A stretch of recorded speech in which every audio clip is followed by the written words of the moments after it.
La incorporamos en cuarto año en la materia de ginecología y obstetricia. Y bueno, también por otro lado, con CELE desde hace ya 5 años venimos dictando la materia electiva, el aborto como problema de salud, que bueno, todos los años es muy demandada y en general, bueno, se llenan los cupos a la brevedad y los mismos estudiantes vienen insistiendo en la necesidad de que sea incorporada a la currícula. Así que bueno, este año estamos dando ese inicio y bueno, siempre un poco nada, aceptando las invitaciones que nos hacen desde el Centro de Estudiantes, de la Secretaría de la Mujer, eh, nada, para aquellos que por ahí quedan por fuera de estas instancias, siempre está bueno retomarlo. Bueno, voy a arrancar yo con la parte más aburrida, que es un poco la parte de epidemiología y las cuestiones legales, y después continúa a hacer y después al final sigo yo. Como voy a compartir la pantalla, no les voy a ver a ustedes, cualquier Yo estoy cosa. atenta. Yo estoy atenta al chat y vamos a ir viendo si aparecen algunas preguntas y demás, así vamos a ir frenando si es necesario y haciéndolo un poquito más dinámico. Así que si alguna quiere hacer alguna pregunta, yo la hace, yo estoy atenta a eso, Pali, así que dale nomás. Dale, bueno, arrancamos nomás. No tenemos un montón de Bueno, tiempo porque, bueno, yo en particular me tengo que ir a trabajar después, así que arrancamos. bueno, bien, vamos a arrancar entonces por el principio de qué hablamos cuando hablamos de aborto, ¿sí? El aborto es la interrupción del embarazo cuando el feto todavía no es viable extrauterinamente. ¿Sí? En general, según diferentes organizaciones, pero la OMS más o menos estableció que es la expulsión del producto de la gestación antes de las 22 semanas o cuando el mismo pesa menos de 500 gramos. Después hay múltiples clasificaciones por las cuales podemos contemplar la terminología del aborto. Es que el aborto puede ser espontáneo provocado, es que puede ser completo o incompleto, puede ser seguro o inseguro, o según la legislación vigente en cada uno de los países, puede ser legal, no punible o ilegal. ¿Por qué el aborto es un problema, digamos? O por qué, digamos, tuvieron que pasar tantos años para que lleguemos a la legalización que es hoy en día? Uno de los principales problemas es que el aborto es un problema de salud porque al día de la fecha, sobre todo en los países en los cuales el aborto no está legalizado o despenalizado, sigue siendo la principal causa de mortalidad en personas gestantes. Decimos que es un problema de justicia social porque son generalmente las mujeres o personas gestantes con menos recursos económicos quienes tienen más riesgo de morir, pero sobre todo desde algunos espacios venimos insistiendo en la necesidad de decir que el aborto es un problema de derechos porque lo que se pone en discusión es el derecho de las mujeres o personas gestantes a decidir sobre sus cuerpos. Como veíamos antes, el aborto puede ser seguro o inseguro. Decíamos que el aborto inseguro es la principal causa de mortalidad en personas gestantes. Nosotros hablamos de mortalidad en personas gestantes, pero es lo que ustedes van a encontrar más en los libros como mortalidad materna. ¿Sí? Un aborto es inseguro cuando es un procedimiento, cuando este procedimiento es efectuado por personas que no cuentan con las habilidades necesarias o que se realiza en condiciones que no cuentan con las mínimas condiciones de seguridad. En Argentina se estima que se producen más o menos entre 370.000 y 520.000 abortos al año. Este estudio fue en el año 2019, perdón, en 2009, es bastante viejo. Al día de la fecha no hay grandes estudios que permitan saber la magnitud del aborto, pero este fue establecido por Edith Pantelides y Silvia Mario, que son dos sociólogas, a las cuales el Ministerio de Salud de la Nación encomendó este estudio. ¿Cómo se mide el problema del aborto? Van a ver que diferentes unidades de medida, una es el número de abortos inducidos, otra es la tasa de abortos, sí que es el número de abortos sobre 1.000 mujeres en edad reproductiva, y un concepto que van a encontrar mucho es el de razón de muerte materna, ¿sí? Que es la muerte de mujeres durante el embarazo, parto o puerperio sobre el total de recién nacidos vivos por 10.000. ¿Qué sucede en nuestro país? En nuestro país, esta razón de muerte materna viene estando estancada desde hace muchos años y oscila entre 3.5 y 5 Lo cual es un problema porque Argentina desde hace varios años se había comprometido a disminuir el 75% de la mortalidad. La última estadística al respecto es del año 2018, que da una razón de muerte materna de 3.7, lo cual corresponde, en números absolutos, a 295 muertes, de las cuales 35 fueron por abortos. ¿Sí? Como decía anteriormente, el mayor problema del aborto en relación a la mortalidad es que se da en los países que no cuentan con legislaciones que lo despenalizan o lo legalizan. Los países que tienen políticas de avanzada han logrado disminuir principalmente la mortalidad. ¿Qué pasa al interior de Argentina? Como ven, en este gráfico, que también es del año 2018, hay 10 provincias del país que la razón de muerte materna supera incluso la razón nacional, que decíamos que era 3.7. Como ven, por ejemplo, Corrientes tiene 6.5, Chaco 7.3, Formosa 14.4, Santa Cruz 7.8, Santiago del Estero 12.2. ¿Sí? No sé si les suena conocido o no, pero justamente provincias como por ejemplo Chaco, Santiago del Estero, Formosa, son de las más restrictivas en relación al acceso a la interrupción legal o voluntaria del embarazo. Bien, ¿cuál es un poco la legislación en el mundo? Como ven en este gráfico, en verde se ven los países que tienen legalizado el aborto sin restricciones, es decir, a voluntad de la mujer. En América Latina tenemos en Argentina, en Uruguay y en la Ciudad de México y en Cuba. Luego tenemos los países que tienen despenalizado el aborto para preservar la salud de la mujer, ¿sí? Que son los que se ven en naranja, que es la situación en la que se encontraba Argentina previo a la sanción de la ley. En amarillo tenemos los países que tienen reglamentado el aborto por razones socioeconómicas. Y en rojo los países que prohíben el aborto en todas sus situaciones. O lo permiten para salvar la vida de la mujer, que es el caso de Chile y de Brasil, por ejemplo. Bien. Bueno, esto es un poco lo que les decía antes, ahí ven mejor, dije Argentina, el aborto está legalizado en América Latina, Argentina, Uruguay, Ciudad de México, Oaxaca recientemente, en el 2019, que es otro de los estados de México, Cuba, y bueno, y la Guyana francesa. Bien, ¿qué cambió desde el 30 de diciembre del 2020 para acá? Si bien el 30 de diciembre se vota en el Congreso la aprobación de la Ley de Interrupción Voluntaria del Embarazo, sí entra en vigencia el día 24 de enero, bajo el número 27.610 de interrupción voluntaria del embarazo y atención posparto. ¿Sí?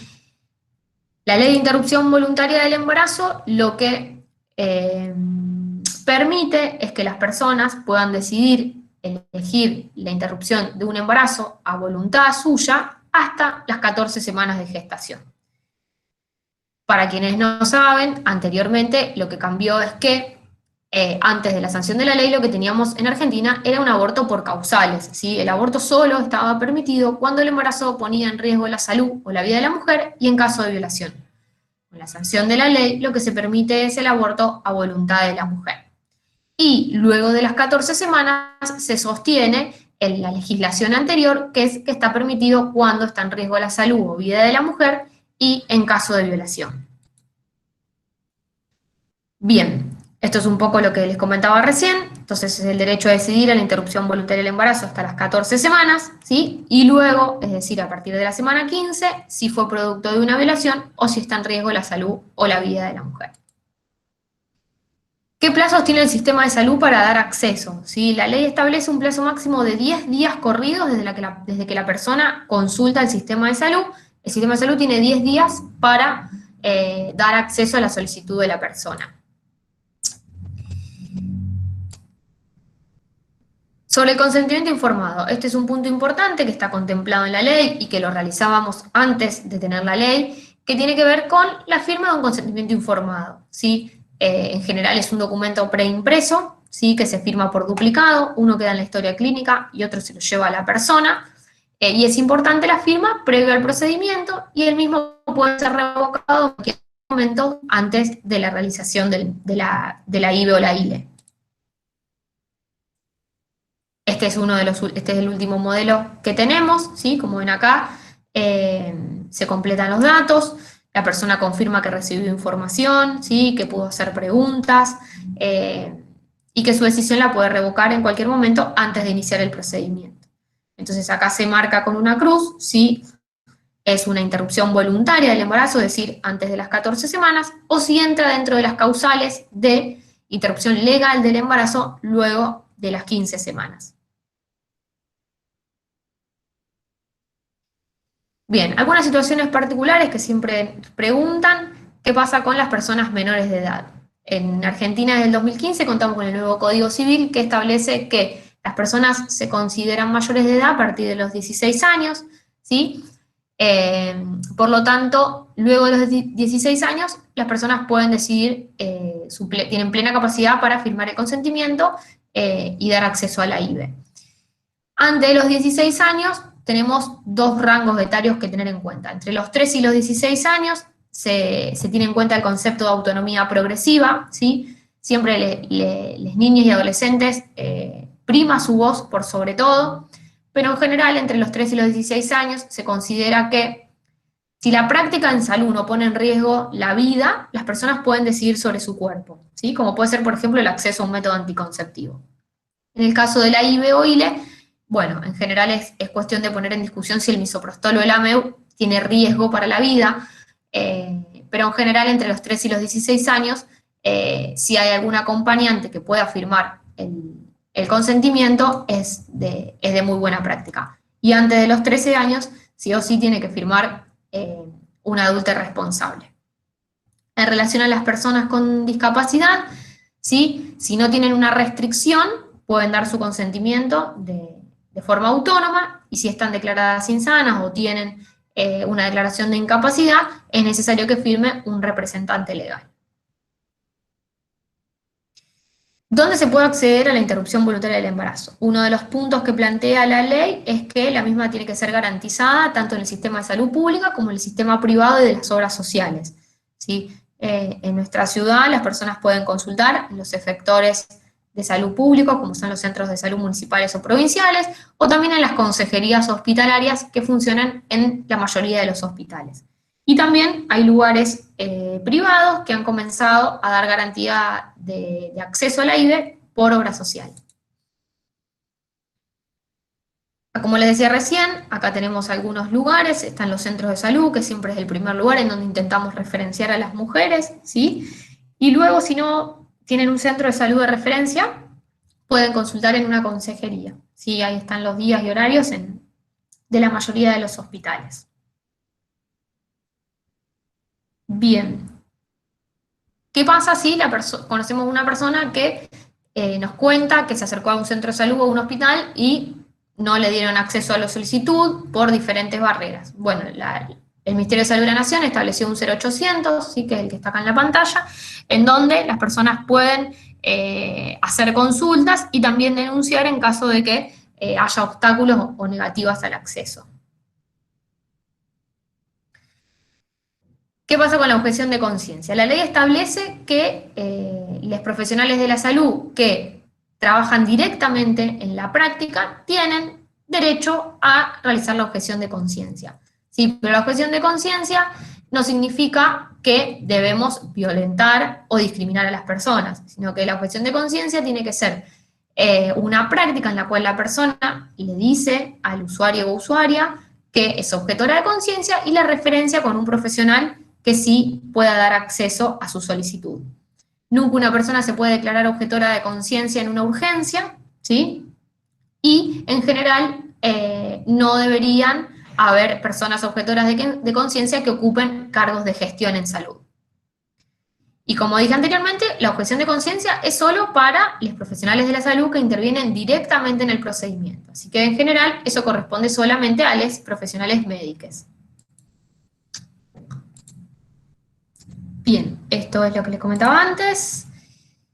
Algunas otras reglamentaciones. Tenemos la ley, que está bueno, ahora si quieren la compartimos para que la puedan leer, y después algunas otras reglamentaciones que suman para para entender de qué estamos hablando. Uno es el protocolo para la atención integral de las personas con derecho a la interrupción voluntaria del embarazo, que ahora tenemos la versión recién salida del 2021, que la podemos copiar también ahora en el chat.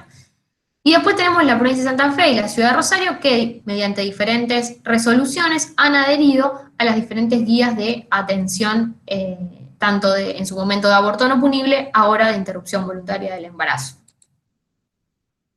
Estas son un poco nuestras dos guías de trabajo en salud. Por un lado, lo que el manual de la Organización Mundial de la Salud sobre el tratamiento del aborto, y por otro lado, el protocolo del Ministerio de Salud de la Nación, que es el que comentábamos recién. Acá nos quedó vieja la presentación, tenemos una salida la semana pasada, que es la actualización 2021. Los principios, ¿se le querés seguir vos a partir de acá? Dale, sí, dale, para no... Hasta ahora no hay ninguna pregunta. ¿Alguien quiere hacer una pregunta sobre lo que charlamos recién? Porque ahora nos vamos a adentrar un poco más en la parte más técnica. Si nadie quiere hacer ninguna pregunta, somos poquites, así que si quieren abrir el micrófono. Yo te voy pasando. Bueno, dale. Bueno, seguimos y estoy atenta al chat igual. Bueno, entonces vamos a hablar un poquito del protocolo IBE-ILE ahora y cuáles son sus principios rectores. Vamos a pasar así para que tengan espacio a hacer preguntas. Entonces, una antes, para que no los nombré, Pali. Los principios son, bueno, de autonomía, de la transparencia activa, la accesibilidad, que las personas puedan, ¿no?, acceder. Veníamos hablando también, que esto lo nombró Pali dentro de la ley también. La no judicialización. A ver, para que acá hay una pregunta. ¿Podrías explicar lo del... bien, un poquito más sobre la objeción de conciencia, Pali. Que explicáramos mayormente. ¿Algo más específico? Algo más específico. ¿Querés abrir el micrófono y consultar cuál es la pregunta específica sobre objeción de conciencia? Ana Paula.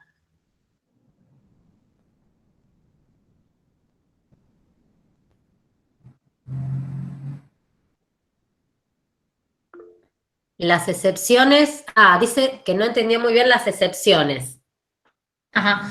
Una persona no puede declararse objetora de conciencia en una urgencia, ¿sí? Si hay una urgencia médica, una persona no puede declararse objetora de conciencia. Una urgencia nos referimos, por ejemplo, a una hemorragia post-aborto, ¿sí? Esa es una de las principales excepciones.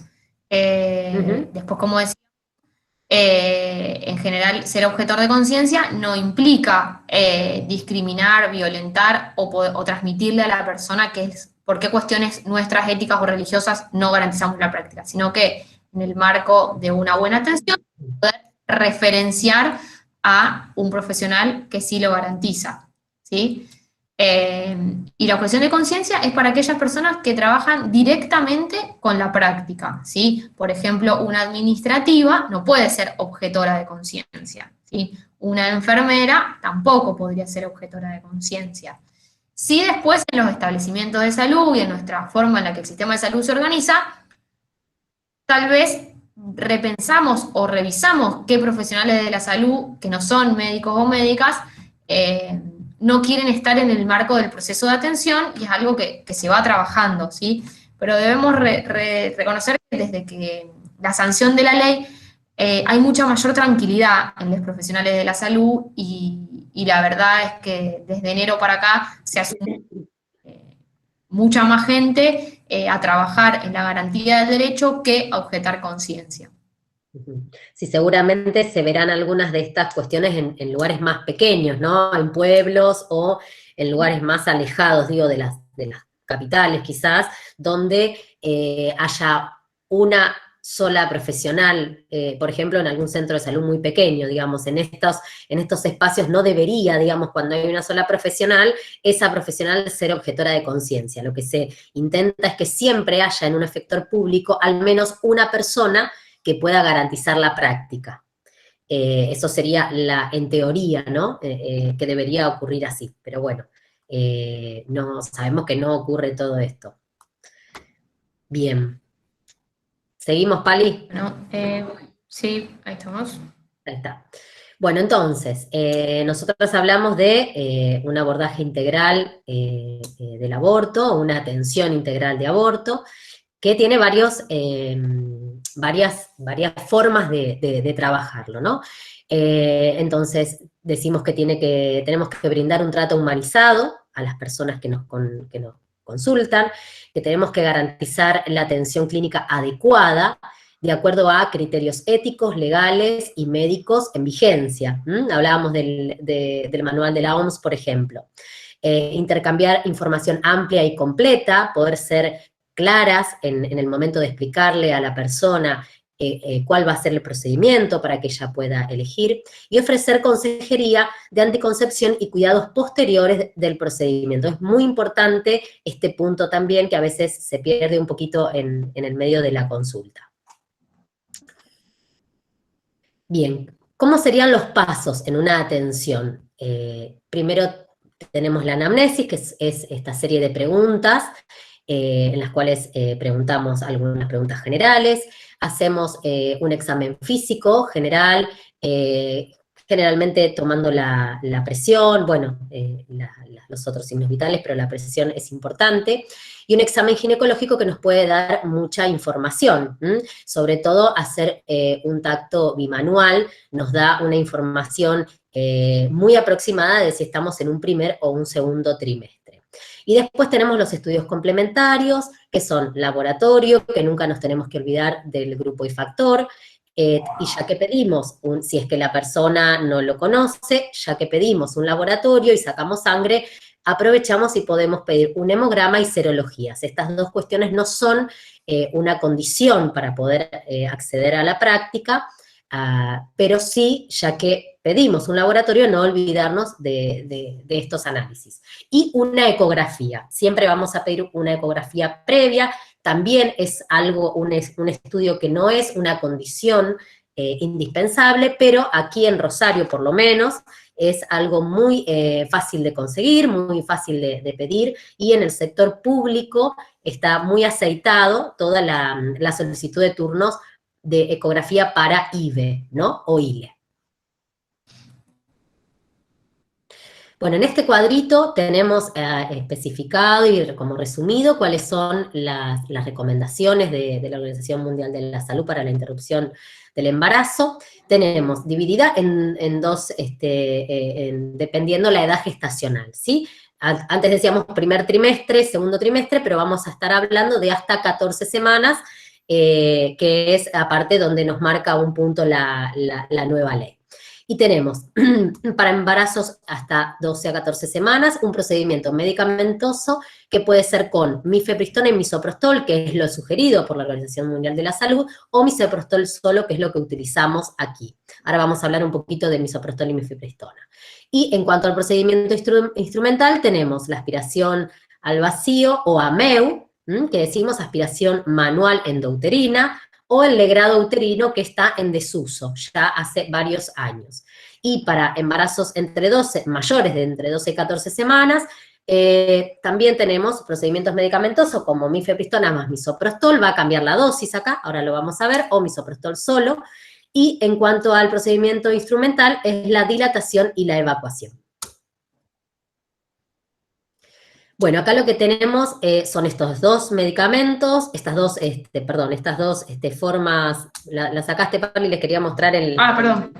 Esto que ven acá es la cajita de nuestro misoprostol de producción pública de la provincia de Santa Fe, del LIF, que está desde el año 2018, ¿no es cierto? Si no me equivoco, que lo tenemos, no, ¿2018, Pali? Sí.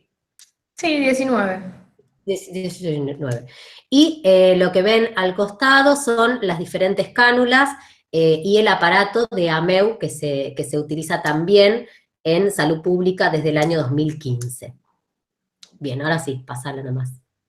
Bueno, acá tenemos marcadito, tienen las dosis de misoprostol solo que utilizamos en Argentina, la mifepristona, como ven arriba, en el cuadro de arriba, no la tenemos para utilizar porque no está autorizada por la ANMAT, y usamos solo misoprostol, que es lo que produce son contracciones uterinas. La dosis del misoprostol es de 800 microgramos hasta las 13 semanas, como dice acá, ¿sí? Y la dosis que utilizamos son 4 comprimidos cada 3 horas, 3 dosis, ¿sí? Eso es la forma de utilización. Pásate la otra.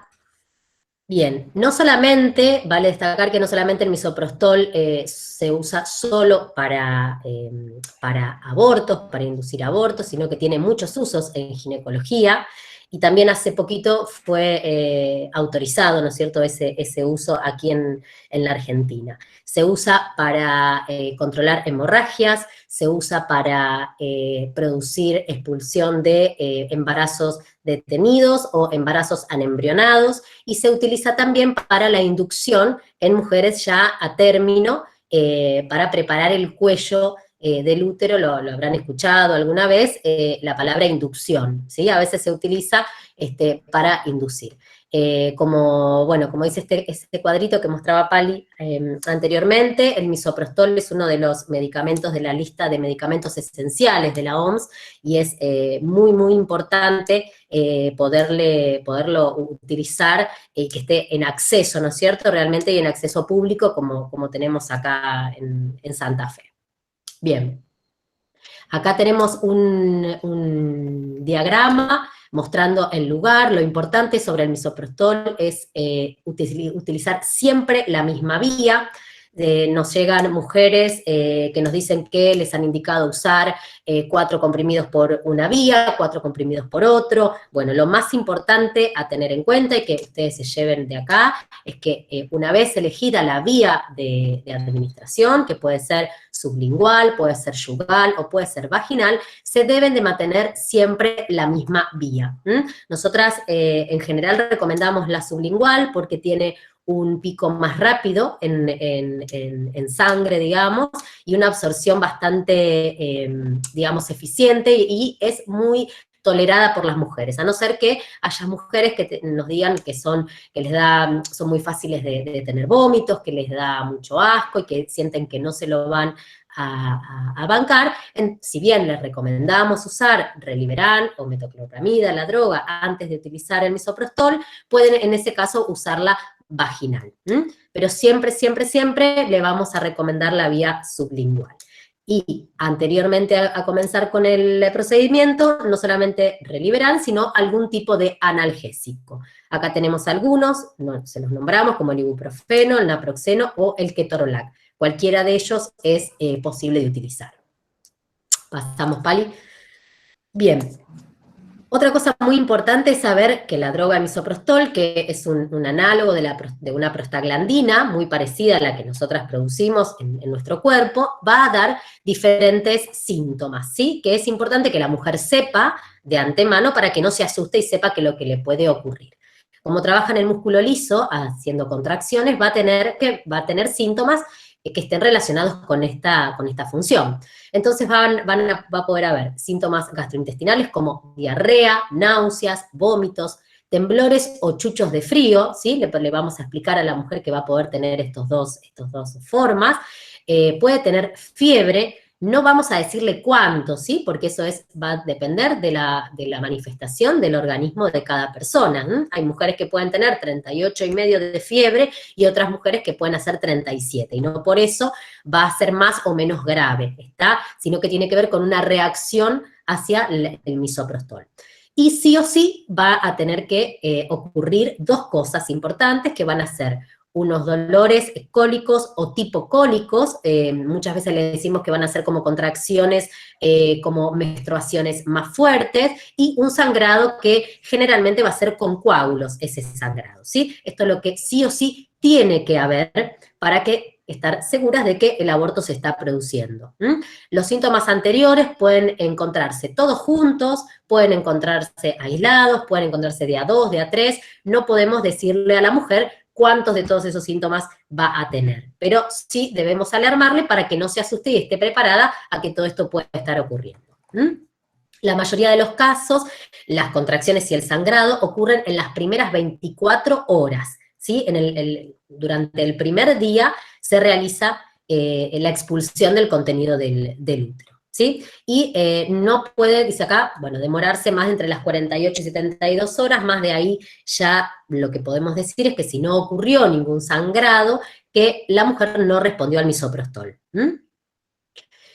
¿Cuáles serían los cuidados a tener en cuenta? Le tenemos que decir que evite el uso del bidet, que evite usar tampones o copas menstruales durante el periodo de expulsión, que evite tener relaciones sexuales con penetración y sumergirse en agua, ¿sí?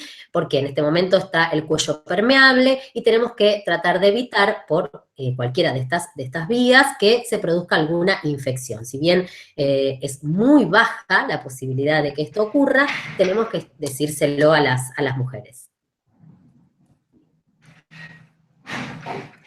Bueno, ¿cómo hacemos el seguimiento? Esto es bastante, bueno, también dependiendo dónde estemos trabajando, cuándo las vamos a citar, pero en general con un seguimiento entre los 7 y los 10 días de verla a la mujer clínicamente es suficiente. En ese momento le vamos a consultar, nos va a explicar cómo la pasó, qué es lo que ocurrió, cómo fue ese sangrado, cuáles fueron los síntomas que tuvo, y en ese raconto de la mujer nosotras vamos a corroborar que se ha desprendido, digamos, el contenido que estaba en el útero y su expulsión. Los síntomas relacionados con embarazo, que en general la mayoría de las mujeres dice, bueno, refiere al cansancio, que son producto de las hormonas, ¿no es cierto? De la gonadotrofina coriónica humana sobre todo, que son el cansancio, es el sueño, tienen muchas náuseas. Esos síntomas se van como inmediatamente, yo diría que al final de ese día o a las 24 horas de haberse interrumpido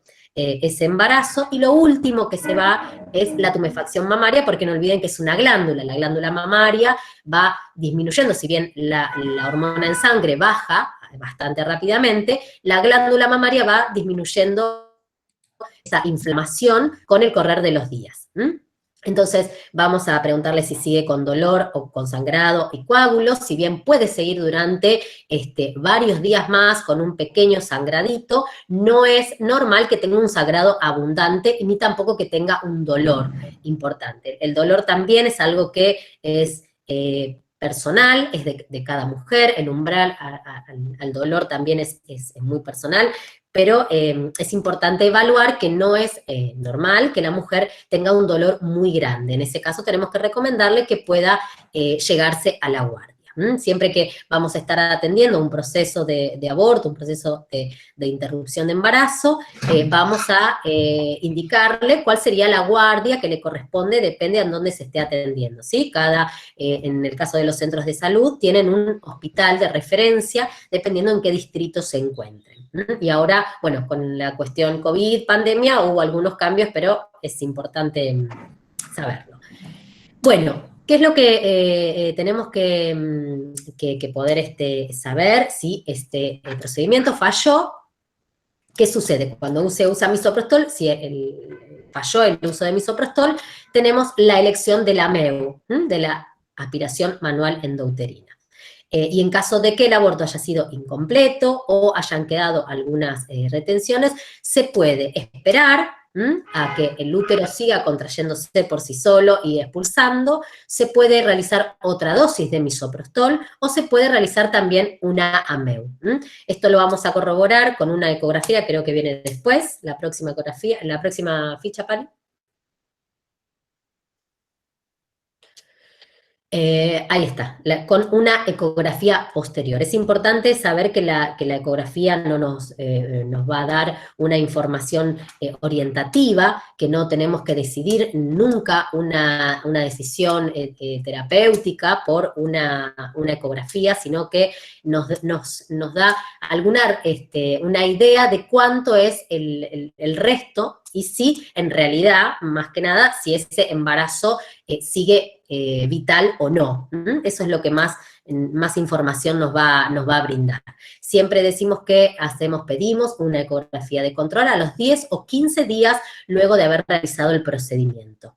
Acá, como tenemos en esta ecografía, dice tratar siempre a la mujer o persona gestante y no a la ecografía, ¿sí? Eso hemos aprendido también con la experiencia y los años de haber visto muchas ecografías, y dependiendo también quién la haga, ¿no? La ecografía es un método que es muy operador dependiente, y donde una persona puede medir una cantidad de milímetros de endometrio, otra otro, y eso no nos tiene que definir nuestro criterio terapéutico, sino la mujer. Y es importante controlar a la mujer y darle las pautas de alarma.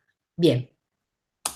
Precauciones y contraindicaciones para el uso de misoprostol solo, que es lo que tenemos aquí por ahora. Es importante que si tiene un DIU antes de usar misoprostol lo debemos quitar, lo quitamos en el consultorio y después la mujer puede utilizar el misoprostol sin ningún problema. Si está amamantando, podemos recomendarle durante ese día no amamantar, quitarse, ¿no? Si está amamantando de muy pocos meses, poder sacarse esa leche y descartarla, y al otro día sí poder volver a amamantar. Y ¿qué más tenemos acá? Problemas graves como trastornos hemorrágicos, cardiopatías, disfunciones hepáticas, anemias graves. De todas maneras, estos problemas, tenemos que decir la verdad que con nuestra práctica han sido de muchos años acompañar mujeres, hemos encontrado muy pocos de estos casos. Y en cuanto a la anemia, sí, a tener en cuenta de que esto no va a anemizar a una mujer. Si tiene una persona que es una anemia crónica, esto no va a hacer que la mujer tenga que internarse, ¿no? Estaría bueno saber esta condición con anterioridad, explicarle a la mujer que si es un embarazo hasta las 12 semanas, el sangrado va a ser lo equivalente o un poquito más que una menstruación, y esto no va a por qué traerle una anemia ni va a tener que internarse por esto. Y las contraindicaciones, bueno, es de una reacción alérgica al misoprostol, que no, bueno, tampoco, no sé, creo que hay muy poquísimas en el mundo, hasta el momento denunciadas, y que tenga un embarazo ectópico, ¿sí? Esto es muy importante, por eso siempre pedimos una ecografía previa o anterior, porque un embarazo ectópico es una urgencia ginecológica y debe resolverse de manera quirúrgica, ¿sí? Lo mismo que si en esa ecografía vemos un hallazgo de una masa anexial, tampoco estaría indicado usar el misoprostol. Bien. Bueno, si querés sigo, ahora los dejo con Pali, sí. Bueno, otra de las técnicas, como nombraba Cele al principio, ¿por qué me hace eco? Ahí va. Como nombraba Cele al principio, es la técnica de aspiración manual endouterina. En general, hasta las 13 semanas podemos darle a elegir a las personas si prefieren hacer la interrupción en sus casas con misoprostol o si prefieren hacer la técnica de aspiración manual endouterina en una institución de salud.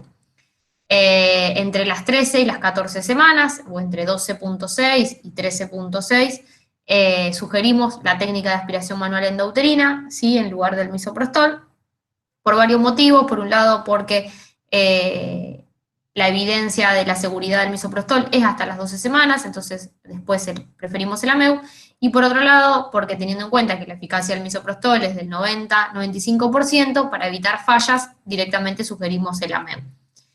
El AMEU es la aspiración manual endouterina, que es una técnica novedosa que ya tiene varios años de uso en el mundo y que tiene la novedoso de tener un 99-100% de efectividad con un bajo número de complicaciones menor al 1%.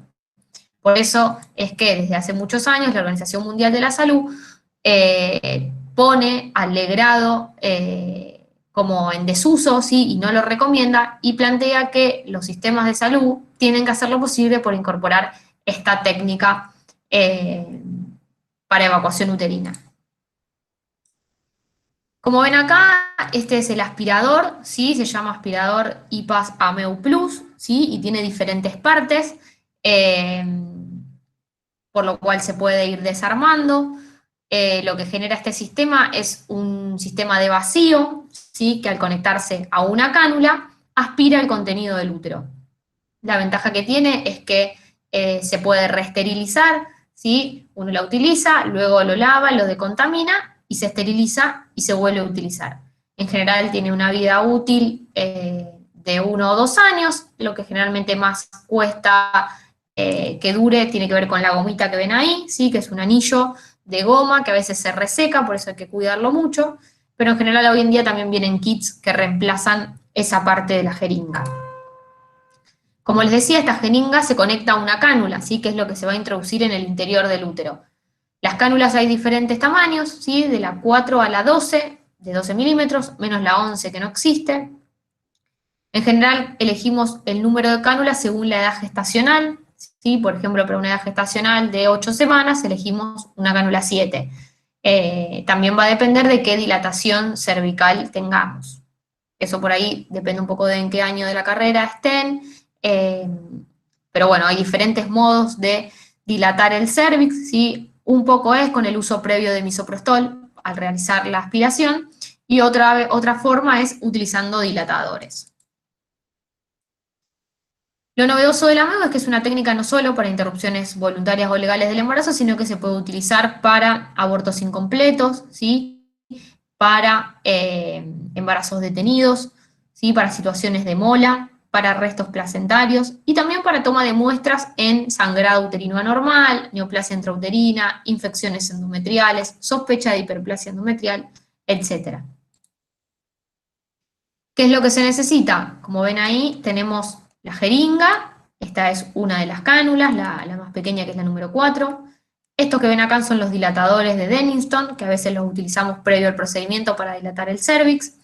Necesitamos una pinza porta para tomar las gasas, una pinza de POSI o tenáculo que se utiliza para tomar el cérvix. Este es el espéculo, un recipiente para colocar la solución antiséptica, guantes, una jeringa que la utilizamos para la anestesia paracervical que se realiza con lidocaína. Antes del procedimiento de AMEU, lo que sugerimos y realizamos es la profilaxis antibiótica. Con el uso del misoprostol no es necesaria, pero hay cierta evidencia que previo a un procedimiento quirúrgico como este, sí realizamos profilaxis antibiótica.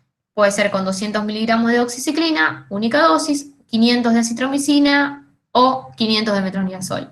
En general, hoy en día estamos utilizando 500 de acitromicina. Más un analgésico, ¿sí? Que puede ser ibuprofeno, puede ser naproxeno, puede ser ketorolac, puede ser tramadol. En general lo que hacemos es preguntarle a las mujeres cómo son sus menstruaciones y si suelen tener dolores, y en base a eso elegimos en la escala de dolor qué analgésico utilizar.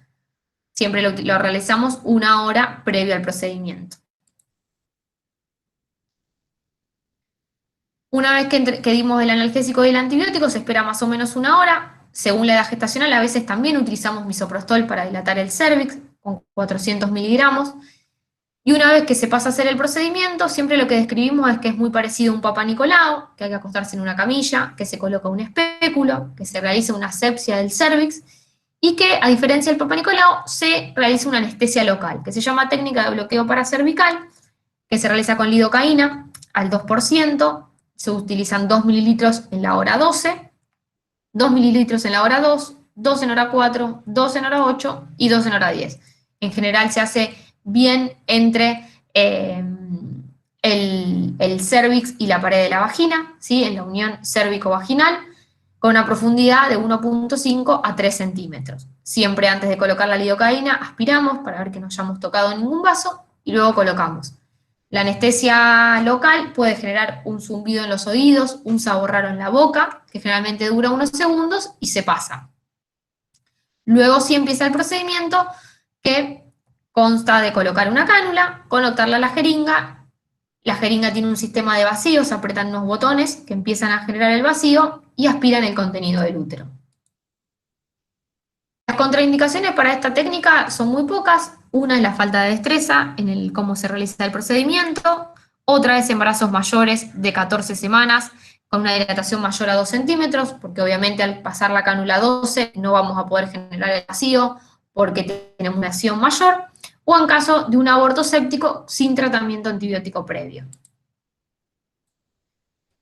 Las complicaciones son muy pocas. Una puede ser un aborto incompleto, en general realizamos los procedimientos bajo ecografía, antes y después, entonces es muy raro que se realice un aborto incompleto.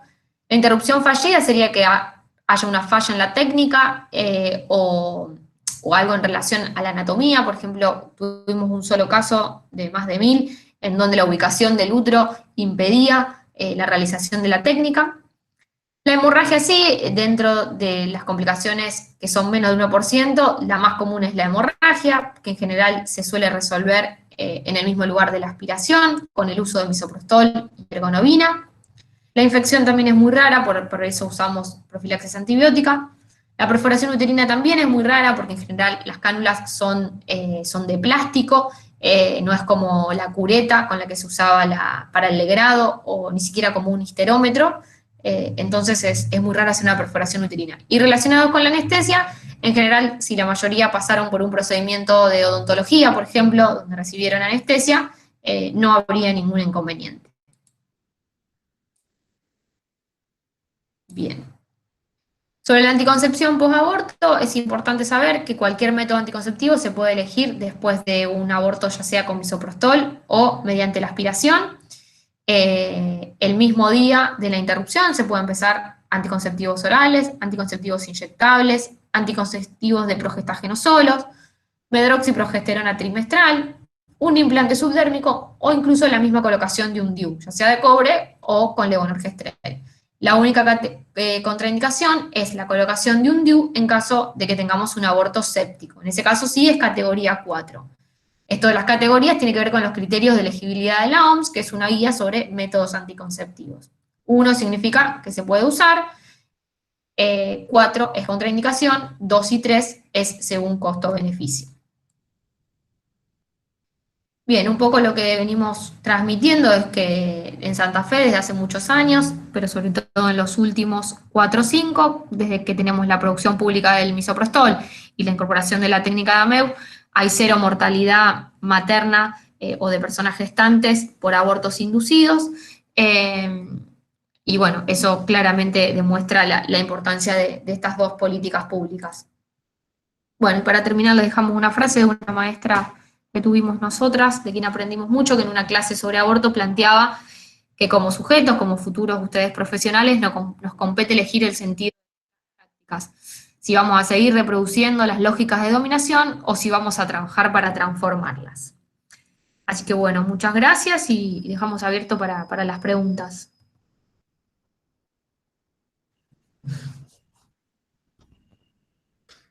Si quieren escribir por el chat o, bueno, abrir el micrófono y, bueno, charlar un ratito, así no se vuelve tan aburrido. Capaz que ya habían escuchado, ya habían participado de estas charlas o alguna clase que han tenido. Se entendió todo perfectamente. Ahora, ya está, Pali, en 1 hora entendieron. Es la primera que participo. Bueno, Luna. Qué bueno que en 1 hora hayas entendido todo. Fantástico. Yo por ahí tenía para contarles esto, miren, justo que venimos con Pali y decir que tenemos para contar siempre muchas historias. Hoy tuve una paciente que tuve un turno virtual, ¿no es cierto? Ahora con esto todo nuevo de la pandemia, estas nuevas maneras, y me preguntaba qué le recomendaba, ¿no es cierto? Cuál de los 2 métodos utilizar, ¿no? Bueno, si bien sabemos que los 2 son absolutamente seguros, me parece que, bueno, hoy día y sobre todo en Rosario podemos elegir, digo, porque están los 2 disponibles, ¿no? Podrían elegir en cualquier lugar del país, se podría elegir, pero bueno, lo cierto es que acá sí hay posibilidad de elegir con qué método abortar hoy en día. Es algo, bueno, que tiene que venir muy de la elección de la mujer, ¿no? Uno de los métodos, como ustedes entienden, lo hace la mujer en su casa o donde ella elija, acompañada por quien quiera, que es utilizando misoprostol. En cambio, la otra técnica es realizada por un profesional, ¿sí? Entonces ahí, si bien podemos decirle que las dos son absolutamente seguras, quizás el AMEU tenga un porcentaje mayor de eficacia, por lo que explicaba Pali anteriormente, estas son las dos grandes diferencias, ¿no? Que una es que la mujer realiza su propio aborto, acompañada, ¿no? Por una profesional, en este caso, digamos, explicándole, dándole todos los consejos, las pautas de alarma, explicándole cómo es el procedimiento, y la otra lo hace un profesional, ¿sí? Eso me parecía por ahí interesante, que si se les ocurría, cuál era, si había una mejor que otra, si bien hay muchas estadísticas, por supuesto, y acá en Argentina tenemos mucha más experiencia en el uso de misoprostol por el tiempo, ¿no? En breve, igual, bueno, llevan muchos casos, muchas AMEU realizadas. Pero en último caso, si bien, si no corre la edad gestacional, como decía Pali, a partir de las 12 semanas 6 ya recomendamos utilizar AMEU. Antes que eso, la mujer podría elegir cualquiera de los dos métodos.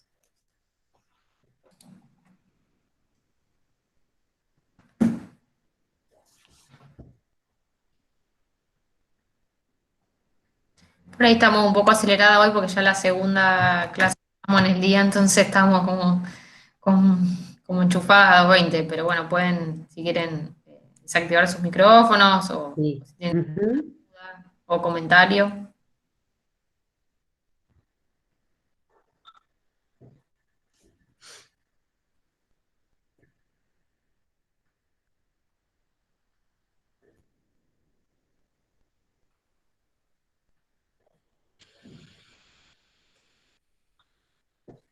¿No se les ocurre ninguna pregunta, en serio? Miren que nos encanta hablar de aborto, ¿no?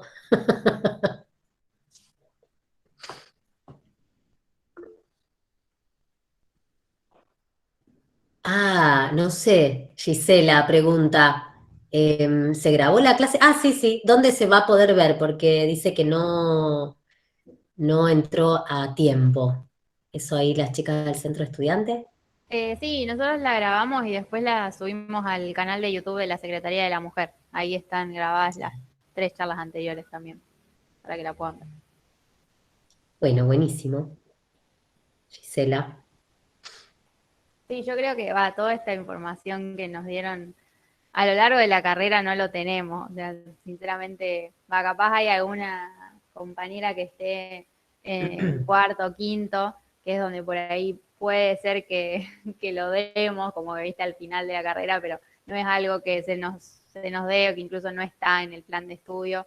Sí, este año se iba a agregar también en base a que ahora ya es ley, pero va, yo había un montón de cosas que no sabía, incluso viste que con todo esto del aborto siempre te dicen, ay, no, pero va, digo más la parte de que está en contra de la interrupción legal del embarazo, como que siempre te dicen, bueno, ustedes van para que asesinen al bebé o que te lo saquen, como todo esto de lo del sufrimiento, del feto, bueno, cómo es que realmente se hace el procedimiento, yo no lo sabía.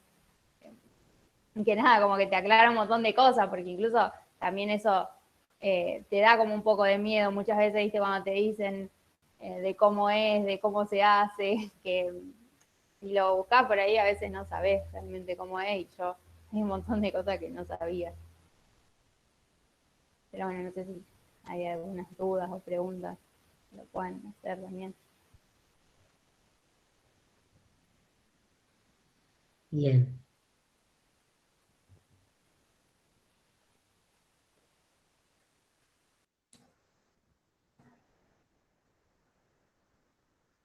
Bueno, por ahí lo que venimos comentando también estamos con la transversalidad de la perspectiva de género.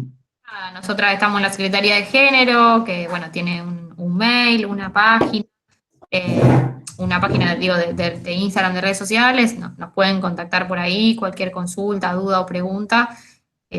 Bueno, estamos ahí disponibles para sacar dudas de lo que sea necesario y bueno, seguramente nos estemos encontrando en las actividades que estamos presentando en cada uno.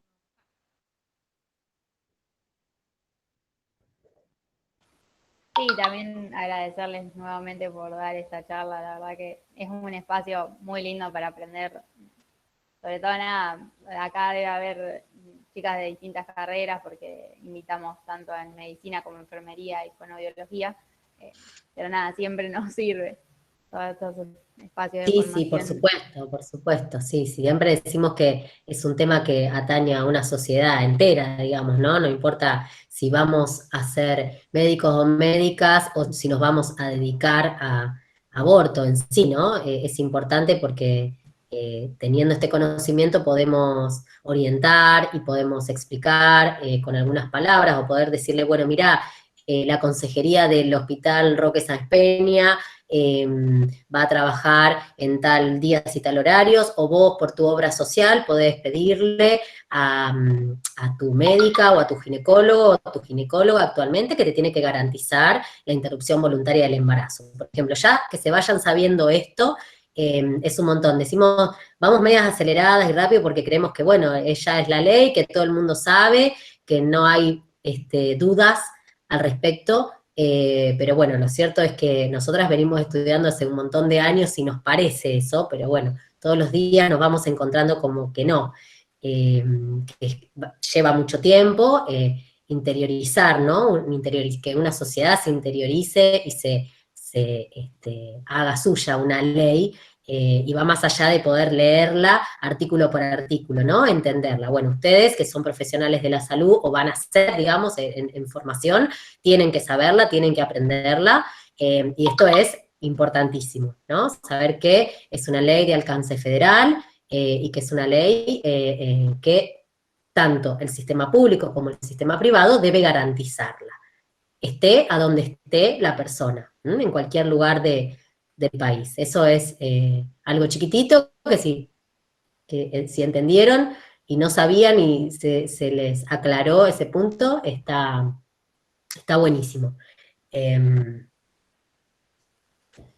Bueno, no se me ocurre mucho más. No, esto que decías de la carrera, bueno, por eso la electiva, por eso este va a ser el quinto año que la damos y que, bueno, todavía parece estar vigente, así que ¿A partir de qué año está la electiva?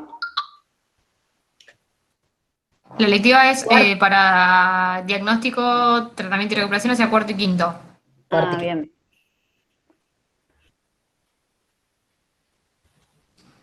Bueno, si les parece, vamos Igual, cerrando y cualquier sí, cosa nos encuentran por ahí donde les dijimos o por ahí si tienen el contacto de las chicas de la Secretaría de la Mujer. Bueno, nada, con Cele venimos estando a disposición. Buenísimo. Muchas gracias de nuevo. No, bueno, gracias a ustedes. adiós a todos. Chau, Chau, chau. chau. Adiós.